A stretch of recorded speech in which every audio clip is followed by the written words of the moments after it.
আমার দেশের প্রধান উপদেষ্টা যিনি আছেন, আপনাকে বলবো, আপনি খালি এই ঘোষণা দেন, আমি ফিলিস্তিনের মুসলমানদের জন্য বাংলার মুসলমানকে কোরবানি দিতে চাই। দেখেন কি হয়, আল্লাহর কসম, ফিলিস্তিনি স্বাধীন হবে, ফিলিস্তিন স্বাধীন হবে, ফিলিস্তিন স্বাধীন হবে।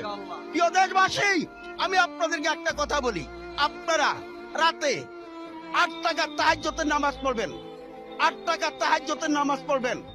প্রথম রাকাতে সূরা ইয়াসিনের 29 আয়াত, দ্বিতীয় রাকাতে সূরা আলা, এইটা পড়ে 8 টাকা পড়ে দোয়া করবেন।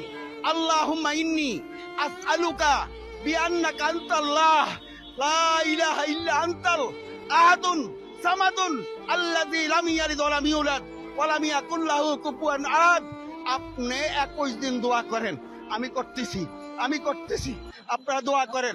আল্লাহর কসম, এই জমিনের উপরে ইসরাইল থাকবে না, আল্লাহর কসম, এই জমিনের ইসরাইল থাকবে না। মুসলমানের ভূমি তোমরা দখল করবা, আল্লাহ তোমাদেরকে চিনাই না, আবার আমাদের কাছে দিবে। ওমা আলাইনা ইল্লাল বালা।